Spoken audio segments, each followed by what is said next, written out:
And then in 2023, we started a little bit of a negotiation. So I was seeing if they wanted to sell the business.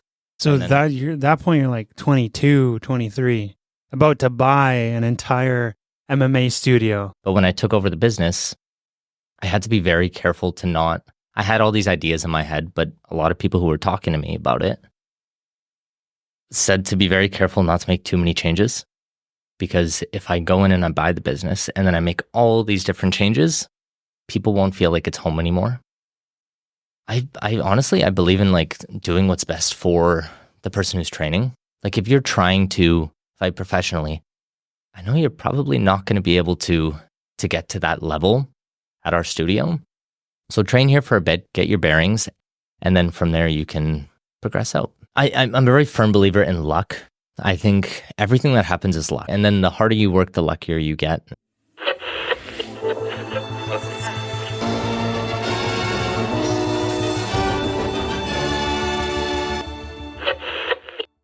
Welcome. This is the Live from Langley BC podcast, where we talk to local residents and business owners about what's going on around the Lower Mainland. I'm your host, Dan, local realtor. Megan, not with us today, unfortunately. And today we're joined by CEO of Infinity Mixed Martial Arts in Port Kells. This is Michael. Michael, thanks so much for coming on today. Thanks for having me. Yeah, no problem. First time today, so we're going to pop your cherry and ask you the hard questions, of course. But no, just joking. So yeah, for anybody who doesn't know you, Michael, why don't you share a little bit about yourself, and we'll talk about your business, but first let's talk about Michael and your past. Yeah, all the bad stuff. Yeah, so I'm a kickboxer by trade here. So I've been doing it for about a decade now. It's been a while. So I've been doing kickboxing since I was 12. I'm 22 now. And it's been a bit of a ladder progression. I've been at Infinity since like that's all I know. So I've been there since I was 12, and I've been training. And then 6 years into it, my coach sort of approached me and was like, do you want to start teaching classes? I was like, sure. Like, why not? So as soon as I started teaching classes, it was sort of a next week jump on it, teaching kids. And it went well. And ever since then, I've sort of fell in love with teaching people, and it was definitely a passion of mine. And it's nice that I found that early on. So ever since then, I've been sort of teaching, and in 2020, I started running the studio. Wow. So I was 19, or maybe a little bit younger, but I was essentially running the studio, and it was my show to run. So there was a lot of learning curves, but I could lean on the owners a little bit. So I wasn't fully, like, the stress wasn't on me there yet. For sure. And then in 2023, we started a little bit of a negotiation. So I was seeing if they wanted to sell the business. And yeah. So that point, you're like 22, 23, about to buy an entire MMA studio. That's insane. Or take over financially. It's one of those things where I've always wanted to own a business.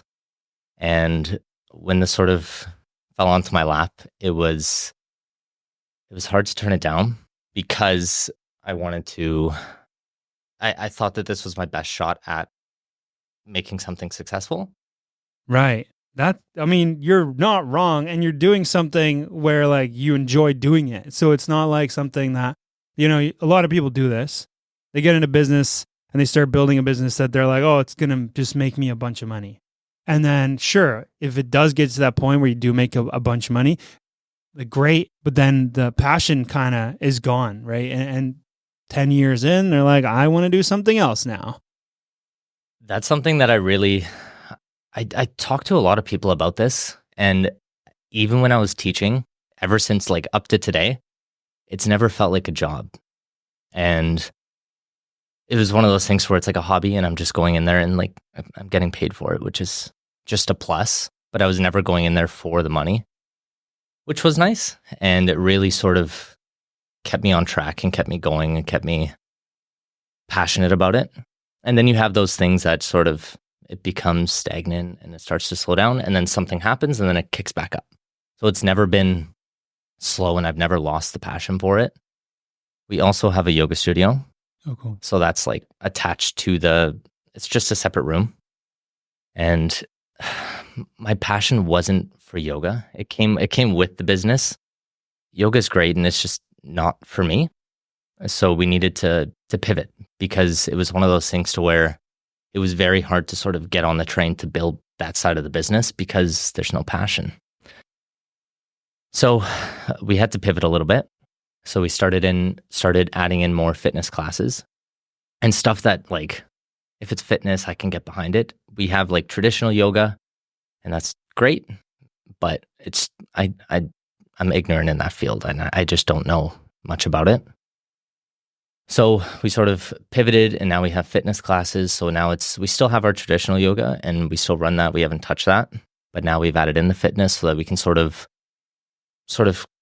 cross the clientele a little bit, so that the people on the martial arts side can potentially go to the fitness side, and then vice versa. Right. Sort of leveling out the clients there. So is that like the other fitness, is that like Pilates style? Like, I don't know how to compare, like oxygen yoga type of thing, where it's like high intensity yoga or hot room yoga?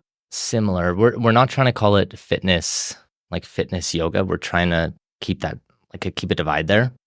Just because talking to a lot of the yoga instructors, there's definitely this hot topic about mixing fitness and yoga and calling it one. They hate it, especially like the hardcore yogis. They're like, I see it in the comment section on some posts for Oxygen, and like other yoga studios, not to single them out, but they're posting different classes and they're calling it a yoga class, and then people who are long-term yoga instructors, stuff, they're like, you can't call this yoga. This isn't yoga. It's a very sensitive topic. Yeah, there's definitely some controversial topics in the yoga community. Yeah. At the same time, I want to respect that, and I totally get it.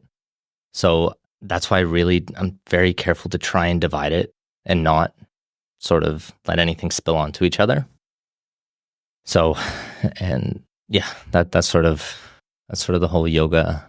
Nice. Yoga side. So it's a challenge, but at the same time, I haven't been in a position to where I've built a business from the ground up, because that's a whole different story. For sure. I could see that. That takes a lot of risk, right? And if anybody, and even myself included, is looking at starting a business, and there's a way where you can take over a business, I personally am looking at that for my future as well, because you have something that's already somewhat established, right? All the kinks are kind of out, and now it's just more so you apply your strategy to see if you can build that further, and you do minor changes. You're not like starting from scratch, building a brand. You're finding a location. You have already like a customer base, and then you're kind of building off that customer base, which is awesome. Yeah, that's when I took over, like, I absolutely love everybody at the studio. It's such a community, and we've built such a tight-knit group of people to where when we get new people, I'm not worried about if they're going to meet the wrong person or if they're just going to sort of sit off to the side. There's always that one person or the couple people who will take on that new person, sort of bring them in and make them feel at home. Mm-hmm. And that's something that I absolutely love. But when I took over the business, I had to be very careful I had all these ideas in my head, but a lot of people who were talking to me about it said to be very careful not to make too many changes. Because if I go in and I buy the business and then I make all these different changes, people won't feel like it's home anymore. So everything had to be, there was a bit of a period of nothing. So I just left it as it was, sort of nothing changed. And then there were slow, gradual changes. And the nice thing is because I was running it for 3 years, I was the face of the business already. So I didn't have to worry about people wanting to go with the old owners. I've already built up that relationship with them. Mm-hmm. So it's been nice. That's awesome. Yeah. I mean, that's the dream, right? So I mean, touching on MMA, like you said, like you're, people who are going to your gym right now are, it's a tight knit community. And I mean, I find that most MMA in general, like any MMA, like is very tight knit, because you form like a brotherhood, right? Mhm. Because you're going into battle with somebody every single day, right? You humble each other, right? I feel like there's no ego. From everything I've heard, I've done jiu-jitsu once or twice, but just being around people who are in the gym like that, they've always mentioned that, yeah, you're in there, you get humbled, and everybody's an equal, right? And you learn from each other, and you're not ever trying to hurt anybody. So that's the cool part about the business you're in. It's everybody is also who's involved that wants to see you succeed, which is great. Yeah, like I whenever people come in to try out a class or try our trial, I always try and figure out why they're there. And the reason why is because I sort of break it down in 3 schools of gyms. You get your competition gyms, which are there to produce good fighters, and they're great, but it's a lot more hardcore there, and you're getting quality training. Then you have the more fitness, like 30-minute hit and stuff like that, to where you're there just to get in shape. And then our gym is more a self-defense and fitness-based gym. So people are learning a martial art. We have advanced classes. So if you want to dip into the sparring, you can. But all the regular classes are very, very beginner-friendly. And that's the stigma that we have is a lot of these martial arts gyms, people come in and the first question that they ask is, do I need experience? Because they assume they're going to come in and they're just going to get beat up and they're going to leave with a headache. But that's not the case. And it's breaking that stigma of being like, you're supposed to be a beginner. It's easier if you're a beginner because you don't have these bad habits yet. So we can just stop it before it happens. And then we build you up to meet your goals. So it's tough to get that through, but it works. And the people who do come end up having a good time. Mm-hmm. And that's the other thing is, if you come and you try it and you don't like it, let's say you didn't enjoy the class, it just wasn't your thing. The worst thing that you got out of it was a good workout. That's it. The workout and injuries are not that common. That's another thing is people think that they're going to get hurt. There's rare injuries, maybe a small little cut that needs a Band-Aid or something like that, but nothing serious because everyone is on the same page. Everyone has work the next day. Mm-hmm. They need to wake up. They have to go to work. No one's doing it full time to be the next UFC champ. Right. So, I mean, you might have some of those coming through. Yeah. That's where we create the divide. So when we get people who want to professionally fight and they want to go in and they want to do that, generally we're like, you can do classes here. It's a good start. But when you're starting to get to that level, there's other gyms that we tend to send them to. So interesting. So you actually, refer people out. That's the thing. And I know not a lot of them, but there's a few coaches that tend to gatekeep a little bit and they tend to hold on to people because they don't want you going to other gyms and they just want to keep people. But I honestly, I believe in doing what's best for the person who's training. Like if you're trying to fight professionally, I know you're probably not going to be able to get to that level at our studio. So train here for a bit, get your bearings, and then, because I sort of endorse our program, so you can get that foundational martial arts knowledge, and then from there you can progress out. So I've no issue with people cross-training and leaving our gym to get better training somewhere else or more specialized training somewhere else.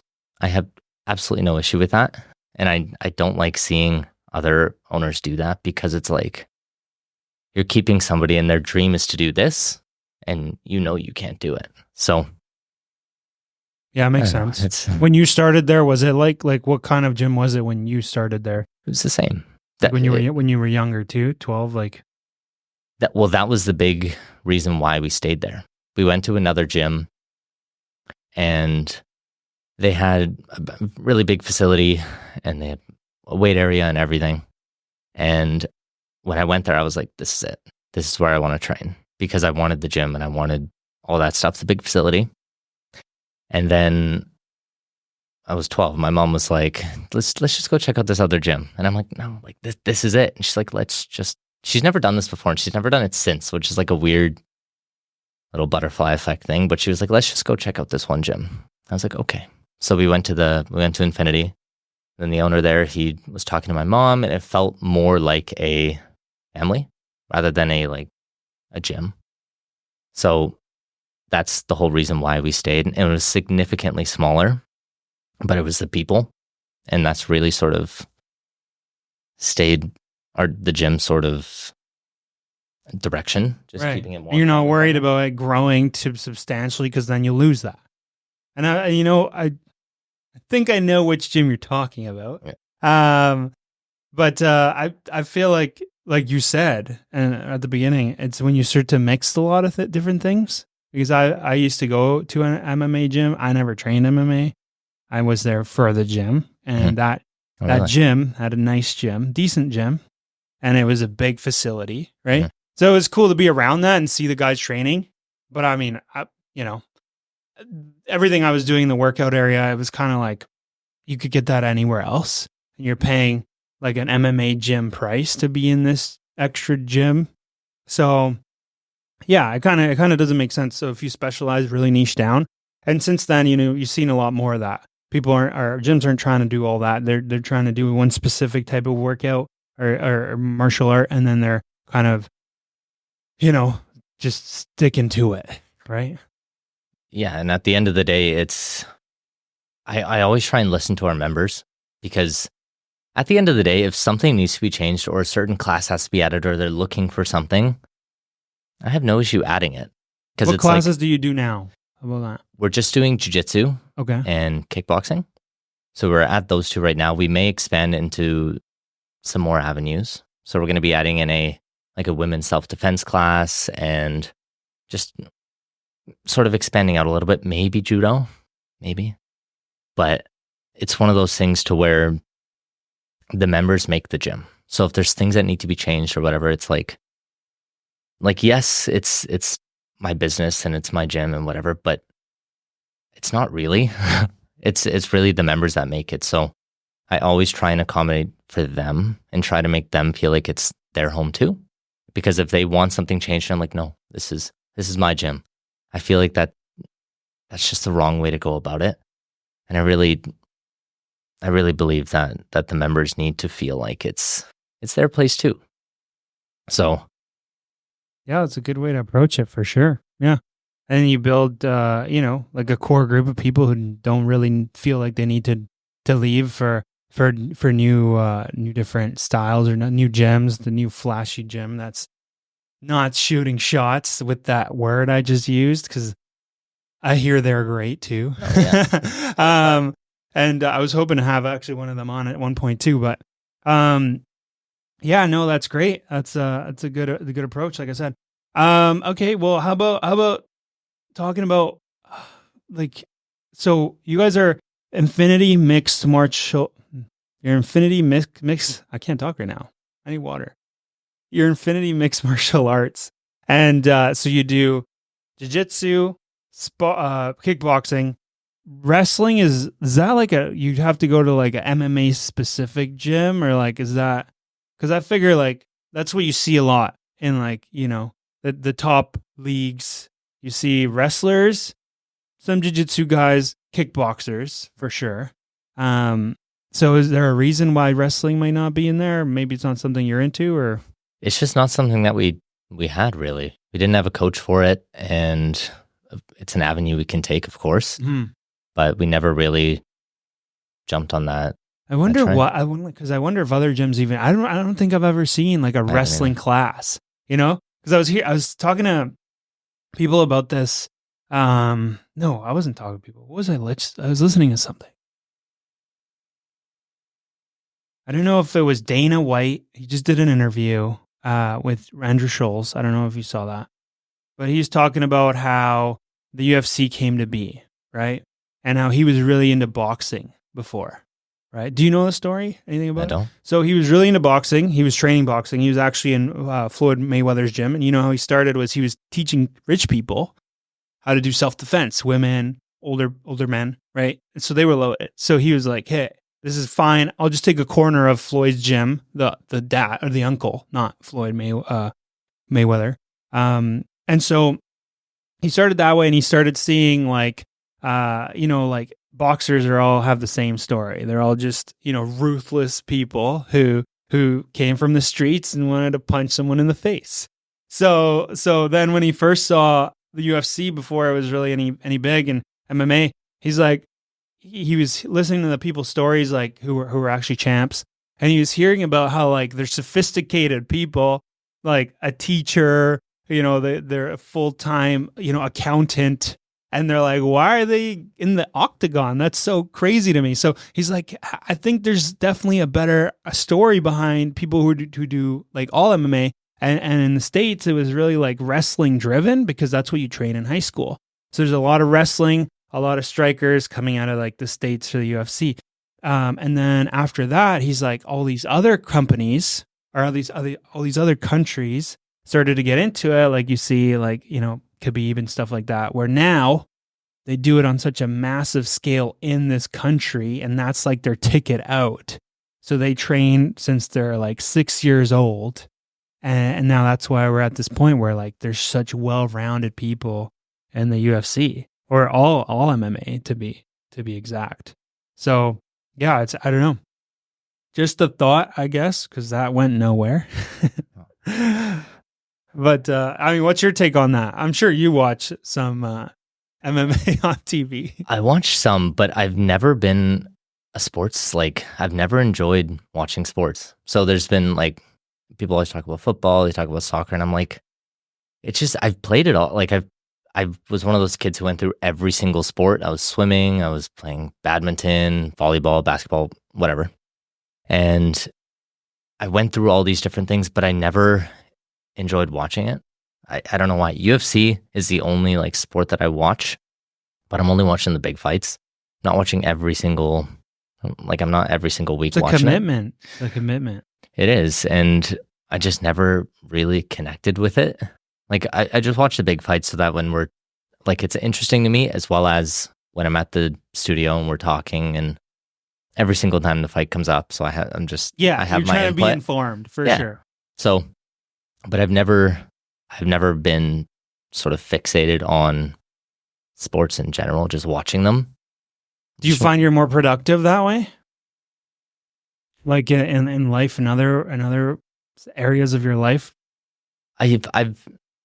Or what else do you do for fun in that case? Like you're not catching the game every weekend. Yeah, honestly, ever since I took over the business, there's been a ton of time that has gone into it. So that was my biggest issue that I ran into, was a work-life balance. But the problem is that work didn't feel like work.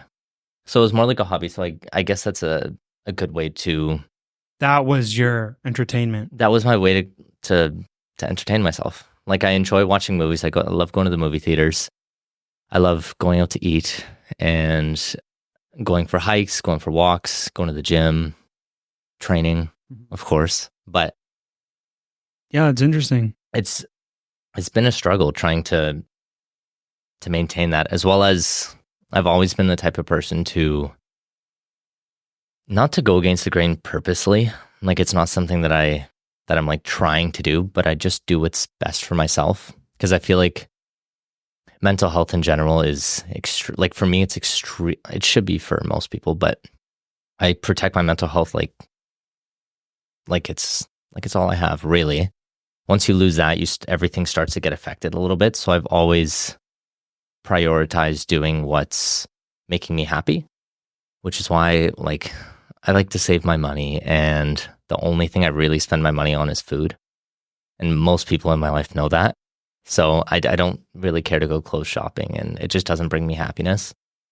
So I just try to do what's best for myself. So if there's people who are going out somewhere and I'm just not feeling it, but I'd be going out just because they're going out just to sort of stay with the group, I've always sort of just did my own thing at that point. Even in high school and university, I've always just sort of kept to myself and tried not to get tied up into those stuff, because people get caught up in it and it becomes this cycle, and then it becomes you're just trying to do what you already did. So there's an expectation, and I've been very careful not to fall into that. Even if it sort of takes me out of the group a little bit, that's fine. In 2020, during the whole mess, that was my time to sort of work on myself in a way. Like, again, it's not one of those things where I purposely went after it and was like, this is my time to work on myself, but I became a hyper independent person. So like, I learned to cook, I learned to fix my car, I learned to garden. Like I went. I think everyone's gardening. Yeah, they're like, hey, we're gonna need to become farmers now. It gets you at one time. So I went through a bit of everything, and it's sort of gotten to that point to where I feel like if I didn't do that, and I was sort of in a group and I was sticking with them, I don't think I would have bought the business. I don't think it would have happened. I think that this job is very independent. That's why I didn't want to partner with anybody, because I know I'm okay being alone, and I'm okay sort of doing my own thing, and I'll be okay. So that's why I didn't want to partner, and everything went smoother that way. It does put a lot more of the pressure on me to make it work, but it ended up working out. And again, I think the number one thing that was just doing what was best for me and making sure my mental health was 100%, so that I can function, do everything. And that's something that I've always followed in my life. And like, I've had a very, very fortunate life. Like, I've been very lucky in my life. And that's something that's also hard to relate to other people with, because I've had all these things sort of fall into my lap, and I'm not taking it for granted. I'm very, very grateful for everything that has happened, but it does put me in that situation to where I don't know what it's like, and I'm sure there's going to be that bad break that happens. But yeah, you'll experience different levels of it, right? Especially when you climb your way up and you're running a successful business like you are.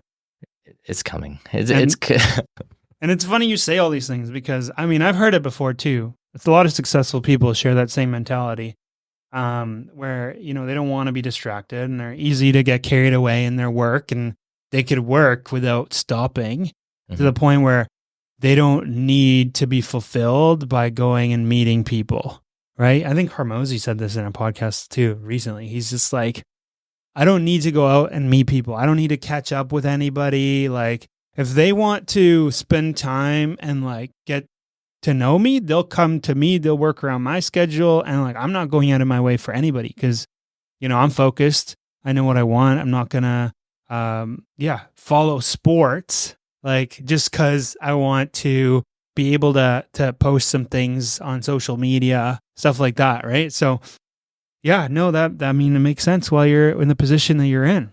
So that's great. Good for you. Social media was a big thing as well. And I stayed away from it and I knew that was one of those things to where if you don't have a social media, it's like a weird thing to have no posts or something like that. But for a long time, I didn't care, to be honest. And I knew it, again, I knew it was one of those things, but I just sort of left it, because you'd post something and then be like, oh, well, I've changed this, and now it's like, does this photo look weird now? And then you're sort of thinking about it, and then you check likes, and then it's like, and then it becomes this thing, and I'm like, why do we have to do this? I switched up now because I feel like I need to start having a little bit of a presence because of the gym. So it's. Do you post, or do you have someone who do posts on your company account? On Infinity's account, I have somebody else that posts. That's good. Same reason. Well, they'll probably be more aware of like trends and stuff like that. So that's 100. Like, person who's been doing our social media has been absolutely amazing. Like, she comes in and films, and then she deals with everything to do with the business page. Mm-hmm. So she's been great, and she's been very accommodating for the little hiccups and stuff that have been popping up every once in a while. So it's been great. The people at the studio are phenomenal people. Like the instructors, we just brought on somebody to run the yoga studio, somebody who knows yoga. Yes, yoga. Because I just don't know these workshops that have to happen and whatnot. So she has the passion for it, and she's been great. And like, it's one of those things to where I couldn't have asked for a better person to run the studio, because she's just on it. And it's all these things that have happened have such weird stories. Like, she came in looking to rent the studio and just to do her own thing, do her own workshops.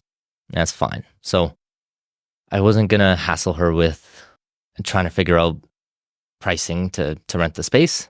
I was just sort of like, you do your own thing. I have a bit of a soft spot for people trying to start their own stuff, of course. So I'm like, do your own thing. Like, you're good. Nobody's in this space at this time. So it's fine. And then we had one of our yoga instructors drop out, and I think she moved to another studio or something like that. But we had that position that needed to be filled.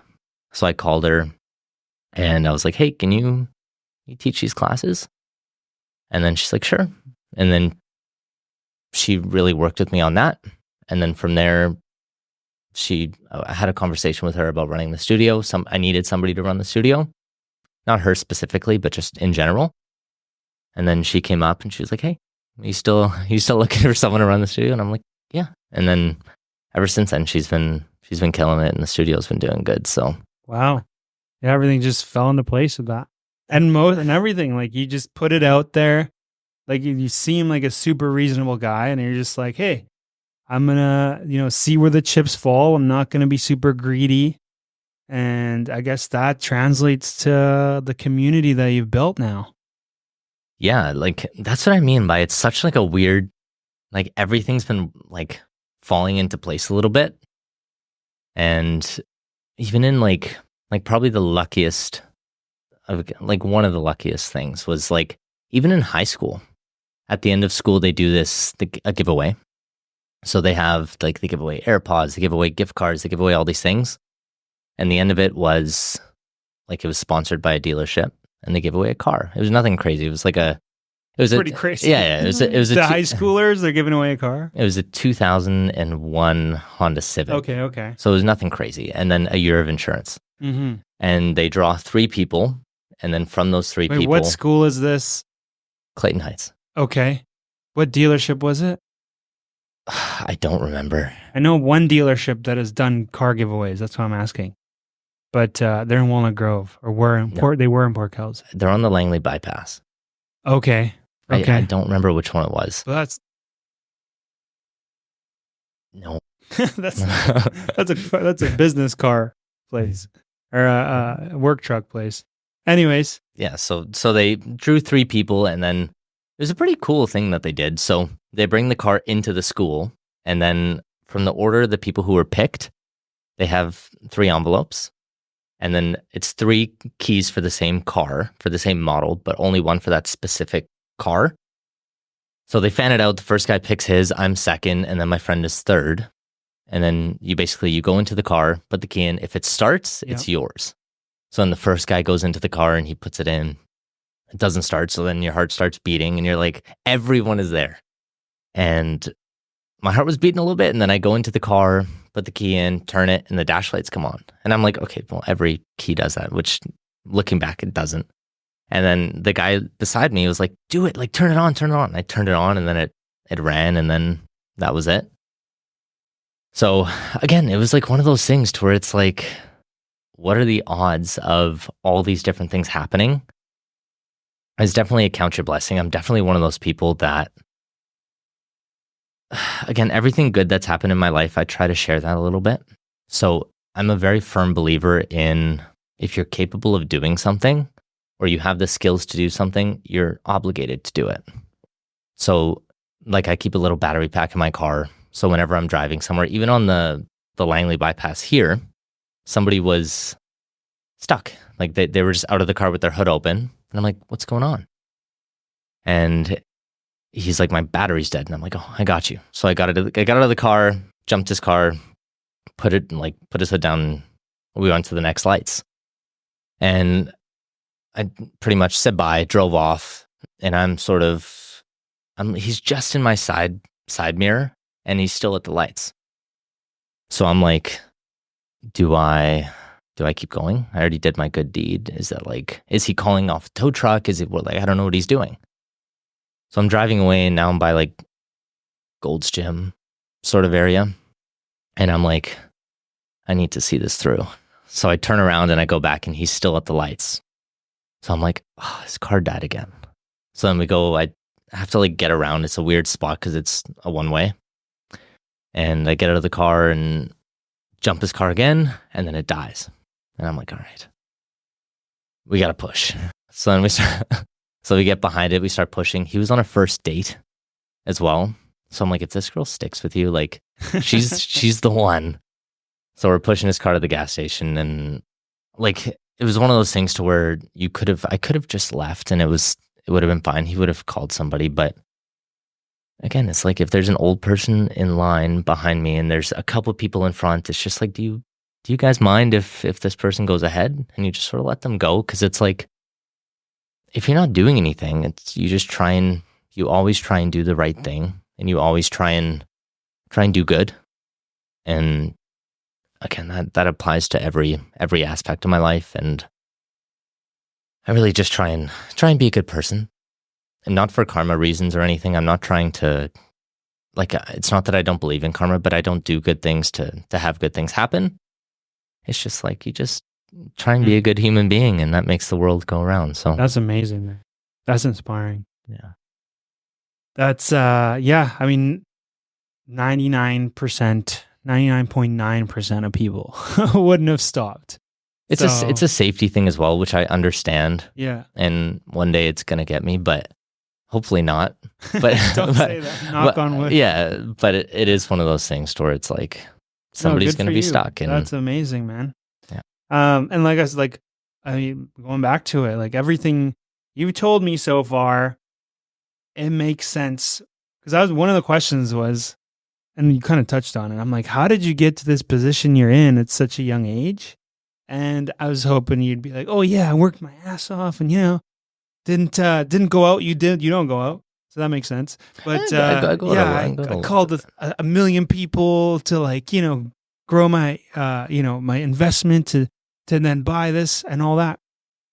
Which you could have done a lot of these things. You could have worked your ass off too, but then you've also have this personality that you put so much out there that it comes to you tenfold, like, just from the people that see you act the way that you act, right? Even if you don't mean to do that, like, that's why I think people come and always want to help you and support you and help you win. Yeah, well, not to say I don't, like, so with working hard and stuff like that, like, I work long hours and and whatever, but it is one of the, like, I don't like to say that. Like, I don't like to be like, I worked so hard to get to this position, because it's like, if it's something that you want, it shouldn't, like, I don't feel like it's something to necessarily, like, brag about or be like, I worked so hard for this, because you get caught in that mindset of being like, I'm a very firm believer in luck. I think everything that happens is luck. So if, like, something happens or whatever, it's luck. And then the harder you work, the luckier you get. And a lot of people talk about that. And no, I don't think enough people talk about that. Well, more people should. Yeah. And it's the reason why I don't sort of hold myself on with, like, I work so hard, because you get caught in that mindset of being like, I worked so hard to get to this point, and I didn't get what I wanted. So you just sort of, you do your work, you do what you're supposed to do, and you work as hard as you have to work. If it's easy, it's easy. If it's hard, it's hard. Whatever, it's all the same.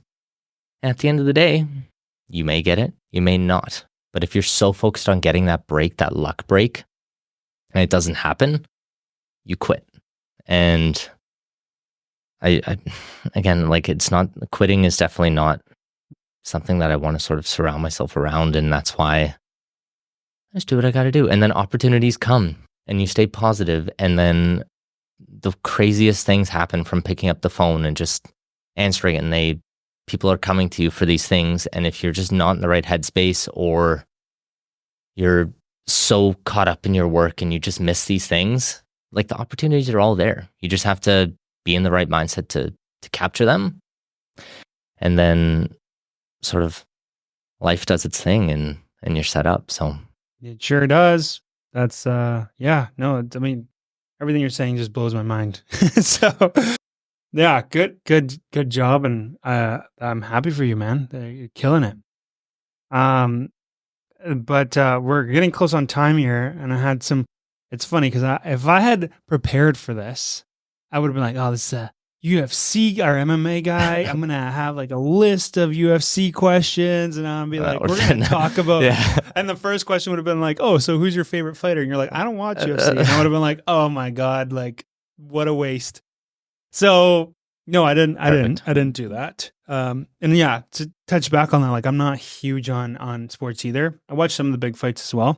My favorite sports, soccer and everything, I watch the highlights. I don't have time to watch a full game. I'm not there to like see all the build up and misses. I'm like, I'm gonna do what I'm doing, and then I'll catch it later on like the TSN replay. But yeah, no, that's great that you do that. I'm happy that other people do that as well. That's reassuring. So I mean, before we go, I have a couple questions now that I've written down, and this is like a new segment, right? To end the podcast, because we're not trying food anymore, because that's messy, time consuming, and I don't want to kill anybody with allergies. So, couple like what's it called? Like, quick questions to ask. Yep. So first of all, you mentioned you're from Clayton. So where did you live, and what's your least and favorite thing? Your favorite and least favorite thing about that area? Where'd you live? Where'd you grow up? Thing. I know you were in Clayton. I grew up in Clayton too, by the way. Oh, really? So I wonder if we knew any. What year did you grad? 2019. 2019. Okay, so we're like. Okay, that's a big gap. That's a big gap. 7 years. But I know some of the teachers there just because my fiance went to school there. What's her name now? I know her name. As Z. Starts with a Z. She was a liaison. I never knew the liaisons. She was always in the cafeteria, and she'd like make sure that you weren't wearing your hoodie and you didn't have a hat on. Is that still a rule? I guess. Yeah, it was when I was in school. But that's everyone in the school though. I don't remember the liaison's name. Forgot her name now. Anyways, okay, so Clayton, do you still live there? Yes. What do you like about that area? It's nice because of how, like, I was there since I was in grade 3. Okay. So we had Hazel Grove, and we're sort of in the middle point. So we could walk towards Hazel Grove, and we had our whole elementary there. And then when we switched and we went to high school, we just walked the other way, essentially. So it was nice. And then you get to know a lot of the people around the area, and everyone's very friendly. So like you could be walking, and I have a dog as well, who's I absolutely love. And when you take her for walks or you take her anywhere, there's always other people with dogs. So she makes friends, and then you talk to the owners, and then they're super nice people, and they have all these different, like, again, it's just opportunities come from just talking to people. Yeah. But do you remember Halloween?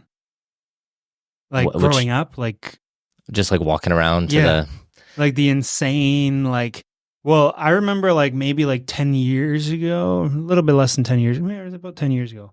2009. No, not 2009. Was it 2009? What are we now? That's more than 10 years ago. Damn. Mm-hmm. 2009 to 2010, 11, 12, 13. You would have been, how old? That's like 10 years ago. Yeah. So you would have been like starting to go trick-or-treating or whatever.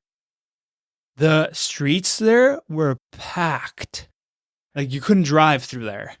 Yeah, and there was this one house beside Hazel Grove that he would almost be like a DJ, and he would sit outside and he'd play the music. There was like 2 houses I remember that were like haunted houses. Yeah, and they opened up their house, and you had to walk through the middle of them. Yeah, and it was really. I don't think I ever did it though. No, the lineup was huge for that. But now you go there, and like that's where the party is. That's where we go trick or treating because my fiance's parents live there. So like, that's like the most crowded corner of now. The rest of the homes around there have kind of shut down. They don't really do it, so it's kind of disappointing to see like how it's changed. But I remember, like obviously people used to blow fireworks everywhere, and that was kind of like at that age. I was in high school, so not saying I did it. I was around it. But no, trick or treating there was insane. Yeah, it's a really nice community, and like you could do everything there. Like everything is, and that's one thing that I love about, like that's another big thing is whatever I need, whether it's a certain cuisine or certain place I need to go or whatever, everything is there. And it's all within like 10 minutes, easily. And if it's not there, you're so close to Willowbrook still, which is like down the street. And then you're also like, if you want to go to the highway, you take the back roads, so you don't really have to be in traffic. Yeah. So either way, you could go to like 176 or you can go to Highway 1. Either way, you can get there quick. Developing like crazy too, though. Okay. And then favorite place to eat and favorite place to favorite. Oh, what's your favorite / go-to place to eat in the Lower Mainland? Because I know you said you love food. This one should be a good one. It's a hard one because there's so many decent places. Name a few. Your top 3 or 5. Okay. Probably my number one in terms of like the dish I would get. This is like a once in a while is going to the 𝐏𝐸𝐥, because a lot of these different steakhouses, stuff like that, they're inconsistent with steaks. So it's like you get one that's like undercooked or it's just not the same flavor, whatever. It changes. So at the 𝐏𝐸𝐥, the rib steak, it's a 20-ounce steak and it's just like consistently so good. Like I've gotten it like 5 times and every single time was just a like perfect dinner. Mm-hmm. And so that's probably up there for number one for the best steaks. I agree. And then I recently checked out the Barley Merchant. We love them. It's been like, I really, really enjoyed their food. The spaghettini was, I had that. It's really good. It's like because I don't really love red sauce, like tomato sauce and stuff like that. Like I'll eat it, but it's like not my favorite. But it's like a rosé with like chili oil and it's just super good.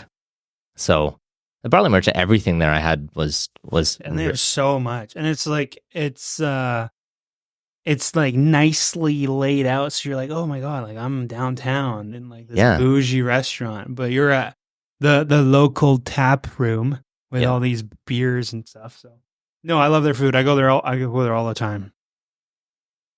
Yeah. And then that's pretty much it for the Sushi 𝐏𝐿. That one's probably my favorite place to go. What do you get there? I'm a okay, so people always knock this. So I get spicy tuna like rolls, but what's the roll with cream cheese in it? The salmon and cream cheese, whatever it is. Smoked salmon roll, Philadelphia roll. Yeah, Philadelphia roll. So I get this spicy tuna roll with cream cheese, and it sort of rounds it out because it's spicy, but then it's creamy, and then it's just every single person that I say that's what I ordered, they're like, oh, why do you get that? And then they try it, and every single person, assuming they like tuna and they like cream cheese, absolutely loves it. It's crazy how cream cheese is like, I don't know when sushi places started to carry cream cheese of all things, right? Right. But I can sense it. You know how like originally maybe you started eating sushi, you probably had like California rolls, right? And that was like the very Canadian thing. Like, okay, you've never had sushi, I'm going to start with a California roll. And you're like, oh, this is seaweed. Like, anyways, I don't know if that's you. That was me. Okay, I don't know. This is kind of a sketchy seaweed. I've never had seaweed. And then, you could start there, and then, that was like the Canadian thing, and then now everything has cream cheese in it, and I've said that to a couple sushi places. I'm like, hey, do you guys have cream cheese? They're like, it's like a chuckle, you can hear the chuckle when they're like, yes, we have cream cheese. So cream cheese is such a hack to sushi now. Because you can put it on anything, and it's like, oh, that makes it so much better. So if you haven't tried, if you like tuna, spiced tuna rolls with cream cheese definitely is where try it's that. at. I usually get the smoked salmon Philadelphia roll. Have you gone to this one? I went to Sushi Geo once. Do you ever get avocado rolls? Not really. I find like it's pretty plain. It's plain, but a lot of every single sushi place I've been to puts like it's like the little like the kappa rolls, the small ones that's just seaweed, and it's just like with a little bit of avocado. Sushi Geo does like dynamite roll sized, and it's just packed with avocados. And I'm like, this is good value, and it's the same price. I thought it was going to be more expensive. It's the same price as a normal avocado roll. So, gotta try that. They just do it right. They just do it right. Plug to Sushi Geo. 100%. Do you have any other go-to places? I think that's it. Honestly, those are the standouts for me. Yeah. I wonder, because you're in Clayton and Port Cal's. What's in Port Cal's? I can't think of anything right now. I know there's places to eat, but I can't. There's a ton. I know it's the same for me. So that's the problem. And I'm like, one of the first places I used to eat sushi all the time was Denji, because like my friend lived like 4 houses down from there. So like he went to Clayton, and like Friday, Saturday, like when we go over to his house to hang out, we'd go to Denji Sushi, and we'd get like the deep fried California roll. That was like the staple, before a good Friday, Saturday night out, we'd go get some deep fried. So that was like my first time really eating sushi consistently was like high school. Denji Sushi. I still go to Denji. It's so far from where I live in Willoughby, but I'm like, hey. Yeah, Denji hooks it up. I'm just trying to find a good like pizza place. Because like I don't go out often, but when I do go out, it's like do you want like a bougie pizza place, or do you want like just good flavor? Just something that's there's just a few out there, and they're all different, right? So like where I live in Willoughby, Latimer Village, where the high rises there, they have this new place called Pizza Garden. Okay. That's like for Langley, that's like a bougie place. I was in Vancouver last weekend, and we saw Pizza Garden, and it did not look like this one. So we were kind of like thrown off, because this place is like, it's nice. Like it's super nice. It's a date night material place, right? Like they have the decked out like lights and everything like that. If you want something that's like good, but also cheap, and it's like easy to order, Paradiso Pizza's right beside my office. That was my first guest. He's my guy. He hooks it up. And then if you want, and that's like, those are thin. These are all like kind of thin oven, stone oven baked. And then there's another place that's really popular downtown Langley called Emilio Finetti's. So they're good. They're like, I would say they're similar to like Paradiso, because you don't really sit in any. It's like more order to take out. But they're like, you can't miss them. It's like a big yellow building with like drawings of like ingredients on it, and it's like an old building. It's right beside the Save-On. Do they have calzones there? I think so. Yeah. I think I've had that before. You can't even park. You gotta like, I don't even know where you park. You gotta walk up, and like there's like a 1 car parking lot, and you gotta like somehow maneuver there. Yeah. But that place is good too for pizza. Yeah. So that's the pizza. That's the food. Those are the things about Clayton. What is your favorite thing to do locally? Hikes. Hikes is definitely my go-to thing. Or where do you go? It depends. Like my favorite, besides like the super long hikes like Garibaldi and stuff like that, like just going to like. You've done those? Yeah, going to like to Gold Creek and just going to the waterfalls and doing, just because I like to bring my dog, and we can't go super far with her. It's an easy one. So it's just like, just jump in the waterfall and get some. That's like the Lower Falls one, right? Upper Falls is like, there's a little pool in the Upper Falls, so it's like. Yeah, Upper Falls when you gotta like go off the main track, right? Yeah, we went. It's funny story about the Upper Falls. I usually go Lower Falls with family because it's like we bring a stroller, right? It's pretty chill. And then we stop at the first like little jut out with like there's like a little river. Sometimes that's as far as we go because you know we're with older parents and stuff, grandparents, and so me, my fiance, and then her brother and his fiance went to Upper Falls once, and we went a little bit late where it was like about to start getting dark. Didn't even think about it, but we're getting up there. We get to the end of the trail before it crosses, and then you have to go in the forest. And we're like, we don't know where to go. I've done hikes before, and I know you got to look for the markers, right? Mm-hmm. So we're looking for the markers. I'm like, gotta go this way, this way, this way. We're coming back. All of a sudden, brother-in-law is like, I don't see any markers. And we're like, where do we go? And now it's like getting dark, and we're like, we gotta leave. And now we're like, where's the markers to go out? And we're like, I wasn't panicking because, you know, you just gotta follow the water ultimately. But we made it back on the main trail. We almost got lost on the upper falls hike, which is like to anybody who hikes, they're probably like laughing. Hard one to get lost on, but that's the simplest one you could probably do. Yeah, so hiking and probably going to see a movie. Landmark is my spot. Landmark, 100%. Like because they got the couches. Not even it's the recliners there, and then they have premier seats. And once you do, have you been to the premier seats like in the Landmark? VIP? Not VIP. Okay. It's in like Guildford. Yeah. The premier seats is like so basically once you do them, you don't want to go back to the regular ones. So I don't like eating in movie theaters either. So that's why I don't do VIP or drinking. And it's way overpriced. I'm just happy with my popcorn and I'm good. But at Landmark, it's heated seats. So you get 2 seats right beside each other. Like the couch type of thing. Yeah. And it's a little comfier than the other ones. Mm-hmm. Then you have a table that's about like this big. Uh-huh. And then it's a little cubby. And then you have a divider. So you don't have to sit beside somebody else.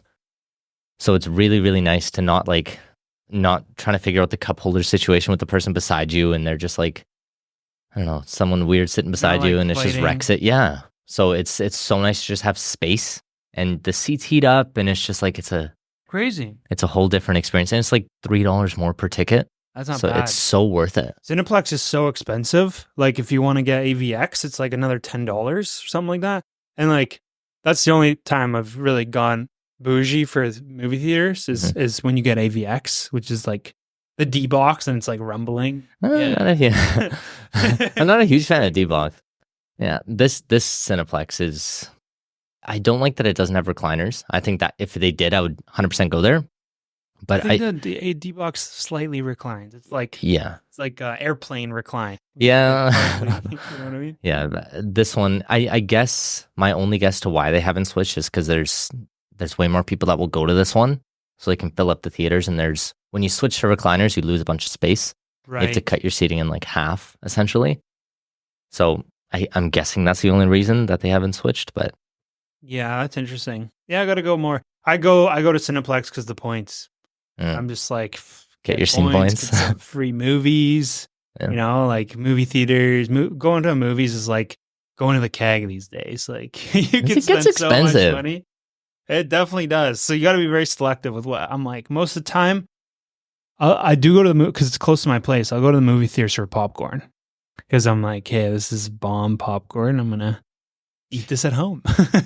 Well, you know, you can buy the same stuff they use at the movie theaters. It's not like the butter. It's not even butter. It's like it is butter. Powder? It's like powder. And you can buy that from Amazon. And I haven't bought it because I'm like, if I have it at home, it's gonna wreck the movie theater for me. But I'm like, I've had the powder flavors, but I don't know. There's something about like it's hour-old popcorn, and I just love it. Oh well, I guess that's different. But layered with butter, yeah, no, it's definitely like when it's fresh, it's nice. But like you're gonna definitely get some that's sitting there. Yeah, and do you have a BCAA? Yeah, like the car towing thing. Do you have Are you like I'm not a member, but my fiance is. They have a bunch of deals that you can get with them at Landmark. There's one for Landmark. It's everywhere. Like you need to like go through the app and see every single one, and you get some really good deals. Like it's essentially like free concession at Landmark. So it's like $34 for 2 tickets, popcorn and a drink, which is what the price of like a popcorn and a drink would be. So it's definitely worth checking out if you're trying to save a little money and get that deal. But kind of splurge. Yeah.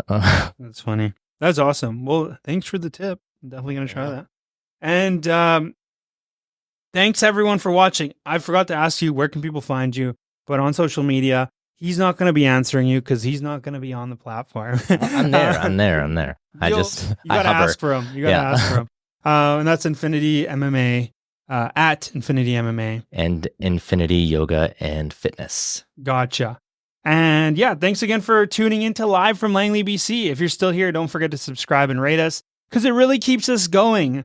We make episodes like this every week, so make sure you follow us and check out all of our pages as well as Michael at Infinity MMA. Thanks so much for watching, and we'll see you on the next one.